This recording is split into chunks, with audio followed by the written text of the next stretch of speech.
السلام علیکم ورحمۃ اللہ وبرکاتہ. الحمد للہ رب العالمین والصلاة والسلام علی اشرف الانبیاء والمرسلین نبینا محمد وعلی آلہ واصحابہ اجمعین وبعد. یقول اللہ سبحانہ وتعالی اعوذ باللہ من الشیطان الرجیم یا ایھا الذین آمنوا لا ترفعوا اصواتکم فوق صوت النبی ولا تجهروا له بالقول كجهر بعضكم لبعض ان تحبط اعمالكم وانتم لا تشعرون. اس آیت کریمہ میں اللہ سبحانہ وتعالی نے ایمان والوں کو مخاطب کر کے نبی کریم صلی اللہ علیہ وسلم کی آواز پر اپنی آواز بلند کرنے سے منع فرمایا ہے. پہلے والی آیت کریمہ میں ہم نے کل پڑھا ہے کہ اس میں اللہ تبارک و تعالیٰ نے اللہ اور اس کے رسول صلی اللہ علیہ وسلم سے آگے بڑھنے سے منع فرمایا ہے، اور اسی کے ساتھ اگر آواز بلند تھی تو آواز بلند بھی کرنا درست نہیں. اللہ تبارک و تعالیٰ ایمان والوں کو مخاطب کر کے اس بات سے منع کر رہا ہے اور کہہ رہا ہے کہ اپنی آوازوں کو رسول کریم صلی اللہ علیہ وسلم کی آواز پر بلند مت کرو، نہ کرو. وَلَا تَجْهَرُوا لَهُ بِالْقَوْلِ كَجَهْرِ بَعْضِكُمْ لِبَعْضٍ أَن تَحْبَطَ أَعْمَالُكُمْ. اور تم لوگ اونچی آواز سے نبی کریم صلی اللہ علیہ وسلم کو مخاطب نہ کرو، بلند آواز سے مخاطب نہ کرو، بلند آواز سے نہ بلاؤ جیسے تم اونچی آواز سے آپس میں ایک دوسرے کو بلاتے ہو، اس اندیشے سے، اس ڈر سے کہ کہیں تمہارے اعمال ضائع نہ ہو جائیں. وَأَنْتُمْ لَا تَشْعُرُونَ. اور تمہیں اس کا احساس بھی نہ ہو، تمہیں پتہ بھی نہ چلے کہ تمہارے اعمال ضائع ہو گئے. یہ آیت کریمہ دوسرے پہلو پر گفتگو کرتی ہے، اللہ اور اس کے رسول صلی اللہ علیہ وسلم سے آگے بڑھنا، اور پھر اللہ کے نبی صلی اللہ علیہ وسلم سے آواز بلند کرنا. آپ کی آواز سے کسی کی آواز بلند نہ ہو. گفتگو میں، مخاطب کرنے میں، ایسے ہی مجلس میں ہوتے ہوئے آواز بلند کرنا بھی خلاف ادب تھا، خلاف احترام تھا نبی کریم صلی اللہ علیہ وسلم کے، کیونکہ آپ کا مقام، آپ کی عظمت کا عالم یہ تھا کہ اللہ کے نبی صلی اللہ علیہ وسلم کی کبار صحابہ، یہ صحابہ جن کا تذکرہ چل رہا ہے، ابو بکر صدیق رضی اللہ تعالیٰ عنہ، عمر بن خطاب رضی اللہ تعالیٰ عنہ، دیگر خلفاء اور بقیہ صحابہ، عشر مبشرہ اور دیگر، ان کے بارے میں روایتوں کے اندر، صحیح روایتوں کے اندر موجود ہے کہ لا يحدون النظر الى رسول اللہ صلی اللہ علیہ وسلم تعظیما لشأنہ تعظیما له. نبی کریم صلی اللہ علیہ وسلم کی عظمت کا احساس یا اللہ کے نبی صلی اللہ علیہ وسلم کی تعظیم وہ اس طرح سے بجا لاتے تھے کہ آپ صلی اللہ علیہ وسلم کو نگاہ بھر کر کے دیکھ بھی نہیں پاتے تھے. اس طرح سے آپ کے ساتھ باادب رہا کرتے تھے کہ آپ کو بھرپور نگاہوں سے دیکھنے کی بھی انہیں سکت نہیں تھی. اس بات کی کوئی ہمت نہیں کرتے تھے کہ یوں آنکھوں میں آنکھیں ڈال کر کے نبی کریم صلی اللہ علیہ وسلم سے گفتگو کر لیں یا آپ کے سامنے آ جائیں، بلکہ ہمیشہ ادب کے ساتھ، نگاہیں نیچی، دھیمی آواز اور بہت ہی زیادہ ادب اور احترام کے ساتھ اللہ کے نبی صلی اللہ علیہ وسلم سے آپ کے صحابہ گفتگو کیا کرتے تھے. اس آیت کریمہ میں جو کہا جا رہا ہے لا ترفعوا اصواتکم فوق صوت النبی، اپنی آوازوں کو نبی کریم صلی اللہ علیہ وسلم کی آواز سے بلند نہ کرو، یہ بھی دراصل آیت کریمہ اسی واقعے کے سیاق میں اتری ہے. وہ جو واقعہ حضرت ابو بکر صدیق اور عمر کے بارے میں رضی اللہ تعالیٰ عنہ کے بارے میں ہم نے پڑھا سے بخاری وغیرہ کے اندر کی قبیلہ بنو تمیم کے لوگ جب آئے تو اس وقت امیر بنانے کے مسئلے میں لوگوں کی رائے ابو بکر صدیق کی، عمر بن خطاب کی مختلف ہو گئی. اس موقع پر راوی حدیث کہتے ہیں، راوی حدیث بیان کرتے ہیں کان الخیران ان یہلیکا رفعا اصواتہما عند رسول اللہ صلی اللہ علیہ وسلم. جب قافلہ آیا تھا بنو تمیم کا تو اس وقت ابو بکر اور عمر جو سب سے بہتر اور اونچے مقام کے مالک امت میں، ان دونوں نے اپنی آوازیں بلند کر دی تھی، اس لیے خطرہ تھا، قریب تھا کہ یہ دونوں معزز ہستیاں ہلاک ہو جائیں. اس موقع پر اللہ تبارک و تعالیٰ نے یہ آیت کریمہ اتاری اور اللہ نے فرمایا کہ اپنی آوازوں کو نبی کی آواز پر بلند نہ کرو. اچھا، یہ بات تو ہو گئی. تو دیکھیے، ایک بات پہلی آیت کریمہ میں اللہ اور اس کے رسول سے آگے بڑھنے سے منع کیا گیا، یعنی کوئی بھی رائے، کوئی بھی موقف، کوئی بھی اسٹیپ اللہ اور اس کے رسول صلی اللہ علیہ وسلم کے فیصلے سے پہلے پہل کرنا یہ ہمارے لیے بالکل درست نہیں ہے. دوسری چیز، اس آیت کریمہ میں آواز بلند کرنے سے منع کیا گیا کہ آواز بلند بھی نہیں ہونی چاہیے. کوئی موقف مناسب اور درست بھی ہو، صحیح بھی اگر ہو، تب بھی ادب اور احترام کے ساتھ، دھیمی آواز کے ساتھ بات ہونی چاہیے. یہ ادب. تیسری آیت کریمہ جو آگے آئے گی اس کے اندر ان لوگوں کی تعریف اللہ تبارک و تعالیٰ فرما رہا ہے جو اللہ کے رسول صلی اللہ علیہ وسلم کے سامنے بیٹھ کر کے آپ کی مجلس میں دھیمی آواز میں گفتگو کرتے تھے، پست آواز میں گفتگو کرتے تھے۔ اللہ فرماتا ہے کہ ان کے دلوں کا امتحان ہے، ان کے دلوں کے تقوی کا امتحان ہے، اور جو دھیمی آواز میں گفتگو کرتے ہیں گویا کہ وہ اپنے دلوں کے تقوی کے امتحان میں کامیاب ہو گئے۔ تو اس کا تذکرہ آ رہا ہے۔ بہرحال اس دوسری آیت کریمہ میں جو خاص بات ہے وہ یہ ہے کہ ادھر یہ معاملہ پیش آیا، ادھر جب یہ آیت کریمہ اتر گئی اور اللہ فرماتا ہے اس کے اندر کہ تم آوازیں پست رکھو ورنہ خطرہ ہے کہ کہیں تمہارے اعمال ضائع ہو جائیں اور تمہیں پتہ بھی نہ چلے۔ یہ آیت کریمہ جب سنی صحابہ کرام نے تو وہ صحابہ کرام انصاری صحابہ کرام میں سے ایک مشہور صحابی ہیں حضرت ثابت بن قیس بن شماس رضی اللہ تعالیٰ عنہ، جنہیں خطیب الانصار کے نام سے جانا جاتا تھا۔ اونچی آواز تھی، ذرا بعض لوگوں کی آواز فطری طور پر اونچی ہوتی ہے، اور چونکہ وہ خطیب تھے عام طور پر وہ خطابت فرماتے تھے تو ویسے بھی آوازیں بلند ہو جاتی تھی، ان کی آواز بلند رہتی تھی ان کی۔ تو وہ بہرحال عمومی طور پر نبی علیہ السلام سے گفتگو کرنے میں دیگر صحابہ کرام کے مقابلے میں ان کی آواز 1% بھاری مطلب اونچی تھی۔ جب یہ آیت کریمہ اتری اور یہ کہا گیا کہ جو لوگ اپنی آواز بلند کرتے ہیں ان کے اعمال ضائع ہونے کا خطرہ ہے، انہیں پتہ بھی نہیں چلے گا، تو یہ غم کے مارے اور اس فکر میں کہ آیت کریمہ میرے بارے میں اتری اور مجھے گویا کہ کہا جا رہا ہے کہ جو لوگ آواز بلند کرتے ہیں نبی کی آواز سے ان کے اعمال ضائع ہو سکتے ہیں۔ اب انہوں نے مسجد چھوڑ دی اور گھر میں جا کر کے بیٹھ گئے۔ نبی کریم صلی اللہ علیہ وسلم نے دیکھا، آپ جانتے ہیں کہ اللہ کے نبی کا طریقہ یہ بھی تھا کہ آپ کان یتفقد احوال الصحابہ، نبی کے صحابہ کے حالات کی خبر گیری کیا کرتے تھے۔ فلاں نہیں ہے، کیا مسئلہ ہے، بیمار تو نہیں ہے، کوئی معاملہ تو نہیں ہے، سفر پر گیا ہوا ہے یا وفات تو نہیں ہوگی، آپ پوچھ تاچھ کیا کرتے تھے۔ آپ نے دیکھا کہ ثابت نہیں موجود تھے مجلس کے اندر، تو اللہ کے نبی نے پوچھا صحابہ سے کہ وہ ثابت بن قیس نظر نہیں آ رہے، کیا مسئلہ ہے؟ ایک صحابی رسول کہتے ہیں، حضرت انس بن مالک کہتے ہیں کہ ایک ساتھی نے کہا کہ میں پتہ لگا کر کے بتاتا ہوں کہ کیا مسئلہ ہے۔ پہلے وہ گھر گئے اور وہاں پر جا کر کے پوچھا تو پتہ یہ چلا کہ وہ ملاقات ہوئی، گئے گھر کے اندر جب تو دیکھا کہ وہ سر جھکا کر کے بالکل غم سے اور رنج سے نڈھال بیٹھے ہوئے ہیں، رنجیدہ ہو کر کے بیٹھے ہوئے ہیں۔ تو ان سے پوچھا کہ بھئی اللہ کے نبی علیہ السلام آپ کے بارے میں پوچھ رہے ہیں اور آپ نماز میں نہیں آئے، تو کیا مسئلہ ہے آخر، مسئلہ کیا ہے؟ انہوں نے کہا مسئلہ یہ ہے کہ آیت کریمہ اتری ہے، اس میں صاف کہا گیا ہے اللہ تعالیٰ کی طرف سے کہ جن کی آوازیں بلند ہیں نبی کی آواز سے، جو لوگ بلند کرتے ہیں اور ایسے آپس میں اونچی آواز سے جیسے لوگ مخاطب کرتے ہیں، ایسے اللہ کے نبی سے مخاطب نہ کرو ورنہ خطرہ ہے کہ تمہارے اعمال ضائع ہو جائیں گے۔ تو مجھے اس بات کا ڈر ہے اور مجھے یہ یقین لگتا ہے کہ آیت کریمہ مجھے مخاطب کر رہی ہے اور میرے اعمال ضائع ہو رہے ہیں اور میں جہنمی ہو گیا ہوں،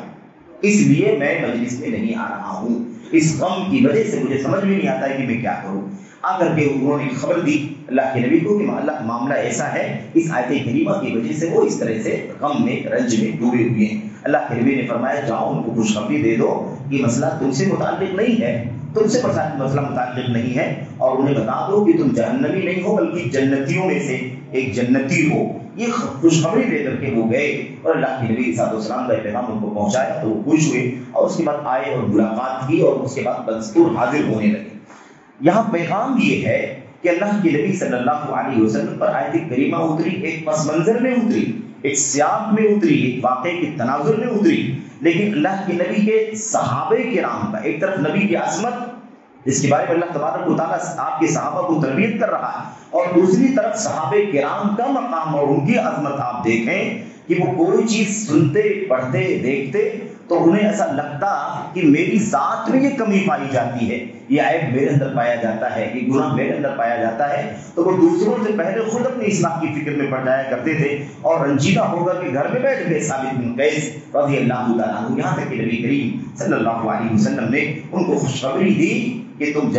جہنمیوں میں سے نہیں ہو بلکہ جنتیوں میں سے ہو۔ انس بن مالک کہتے ہیں کہ اس بات کو سننے کے بعد وہ ثابت بن قیس ہمارے بیچ میں اٹھتے بیٹھتے چلتے پھرتے آتے جاتے مسجد غیر مسجد، تو ہم یہ دیکھتے کہ ایک جنتی ہمارے بیچ میں چل رہا ہے، ہمارے بیچ میں جنتی چلتا ہے آتا ہے جاتا ہے، کیونکہ نبی کہہ چکے تھے کہ وہ جنتی۔ اس کے بعد کہتے ہیں کہ یہاں تک وہ وقت بھی آیا غزوہ یمامہ کا، جنگ یمامہ کا، جو معرکہ یمامہ ہوا تھا، یمامہ کے موقع پر کہتے ہیں کہ وہ منظر بھی ہم نے دیکھا کہ حضرت ثابت بن قیس بن شماس رضی اللہ تعالیٰ عنہ اس موقع پر جنگ جب ہو رہی تھی تشریف لائے اور اس وقت آپ نے خوشبو لگائی اور آپ نے کفن کا کپڑا پہنا اور مار گئے یرموک میں کود پڑے اور اس کے بعد پوری بامردی کے ساتھ جنگ لڑی اور یہاں تک کہ لڑتے لڑتے شہید کر دیے گئے. اور جب گئے داخل ہوئے تو کہا کس نے تم کو آسانی کا عادی بنا دیا ہے, کس نے تم کو آرام پسندی کا عادی بنا دیا ہے, تم کس چیز کی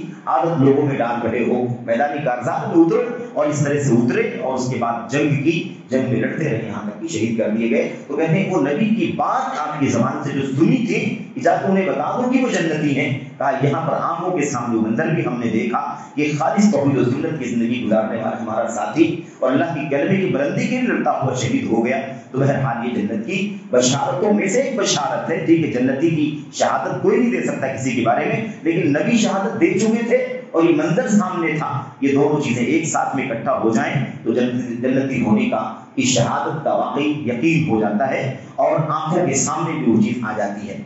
یہاں پر ایک بات قابل غور ہے کہ نبی کریم صلی اللہ علیہ وسلم کی آواز کے آگے جانا, آپ کی آواز پر آواز بلند کرنا اتنا خطرناک ہے, اتنا سنگین جرم ہے کہ اس کے نتیجے میں انسان کے اعمال سارے کے سارے حقارت ہو جائیں, آدمی کی ساری نیکیاں ضائع ہو جائیں, سارے حسنات کو اللہ تبارک و تعالیٰ مٹا دے گا اور انسان کو احساس بھی نہیں ہوگا. ابھی سارے کام کر رہا ہوگا لیکن ایک جگہ جرم کیا ہے کہ نبی کی آواز سے آواز بلند کر دیا, ایک جگہ جرم کیا ہے کہ نبی کی اللہ تبارک و تعالیٰ اور اس کے رسول صلی اللہ علیہ وسلم سے آگے بڑھ گیا ہے. اللہ اس کے رسول کے فیصلے کے آنے سے پہلے اپنے موقف اور اپنے اسٹینڈ کا اظہار کر دیا ہے. اس کی وجہ سے انسان کا ایمان خطرے میں ہے اور اس کے اعمال حقارت ہو جائیں گے. یہاں پر آپ دیکھیں نبی کریم صلی اللہ علیہ وسلم کی عظمت آپ کے جیتے جی جو تھی وہی آپ صلی اللہ علیہ وسلم کی عظمت اور آپ کا مقام آپ کی وفات کے بعد بھی ہے. اگر آپ کے سامنے بھی آپ کے سامنے آواز بلند کرنا درست نہیں تھا, حرام تھا یا اعمال کی حقارت ہو جانے کا سبب تھا, تو یہ معاملہ اللہ کے نبی کی وفات کے بعد بھی ہے. آج بھی مسجد نبوی میں اور آپ جہاں آپ کی قبر ہے یعنی حجرہ عائشہ کے آس پاس قریب میں جہاں سے آواز بلند ہو وہاں بھی آواز بلند کرنا درست نہیں ہے. اور اس سلسلے میں عمر بن خطاب رضی اللہ تعالیٰ عنہ کا کہ وہ حدیث آپ ذہن میں لائیں. اس واقعے میں عمر بن خطاب بھی ہیں, ابو بکر صدیق بھی ہیں جن کی آوازیں بلند ہوئی تھی اور جنہوں نے پہلے کہہ دیا کہ ان کو امیر بناؤ, پھر انہوں نے کہا ان کو امیر بناؤ اور اسی میں آواز بلند ہو گئی تھی ان سے بشری تقاضے کے مطابق. عمر بن خطاب تھے. اس واقعے کے بعد آیت کریمہ گزرنے کے بعد انس بن مالک فرماتے ہیں کہ عمر بن خطاب کی حالت یہ ہو گئی تھی کہ نبی کریم صلی اللہ علیہ وسلم سے گفتگو کرتے تو بہت دھیمی آواز میں گفتگو کرتے, بلکہ بسا اوقات تو آواز سنائی ہی نہیں دیتی کہ عمر کہہ کیا رہے ہیں. یہاں تک کہ اللہ کے نبی استفہام کرواتے یعنی پوچھتے کہ عمر کیا کہہ رہے ہیں, وہ تب جا کر کے ذرا آواز تھوڑی سی بلند کر کے آپ کو بتاتے کہ میں یہ کہنا چاہتا ہوں. یعنی اللہ کے نبی صلی اللہ علیہ وسلم پوچھواتے کیا کہنا چاہتے ہو, آواز نہیں, ذرا دھیمی آواز, ذرا بلند کرو, آواز بہت دھیمی ہے تمہاری. تو اللہ کے نبی صلی اللہ علیہ وسلم کے ساتھ ادب کا یہ معاملہ ہے. یہی عمر بن خطاب رضی اللہ تعالیٰ عنہ اپنی دور خلافت میں مسجد نبوی میں 2 لوگوں کی آواز بلند کرتے ہوئے سنتے. 2 لوگوں کی آواز بیٹھے ہوئے ہیں مسجد نبوی کے اندر اور کسی گوشے میں دیکھا کہ وہاں سے آواز آ رہی ہے, آواز 2 لوگ ہیں اور ذرا تیز آواز میں گفتگو کر رہے ہیں اور تھوڑے ہی فاصلے پر ایک دوسرے صحابی ہیں سعید بن یزید موجود ہیں. ان کو انہوں نے دیکھا تو سوال یہ کہ آواز بلند نہیں کر سکتے ہیں, اس لیے اپنی جگہ سے چیخ کر کے تیز آواز کے ساتھ بلانا گوارا نہیں کیا. نہ ان دونوں کو جو آواز بلند کر کے بات کر رہے تھے ان کو بھی تیز آواز میں بلند آواز میں بلانا گوارا نہیں کیا کہ بے ادبی ہوگی نبی کریم صلی اللہ علیہ وسلم کی. اور سعید بن یزید کو بھی تیز آواز میں نہیں بلایا بلکہ ایک چھوٹی سی کنکری اٹھائی اور یوں پھینک کر کے انہیں مارا تاکہ وہ آگاہ ہو جائیں, چوکنا ہو جائیں. جب ان کو کنکری لگی معمولی سی تو انہوں نے دیکھا کہ کہاں سے کنکری آئی. عمر بن خطاب پر نظر پڑی تو انہوں نے اشارہ کیا کہ ان دونوں لوگوں کو میرے پاس لے کر کے آؤ. یہ جو بات کر رہے ہیں نا, ان دونوں کو میرے پاس لے کر کے آؤ. وہ ان دونوں کو لے کر کے آئے, ان سے پوچھا کہ بھائی من این انتما,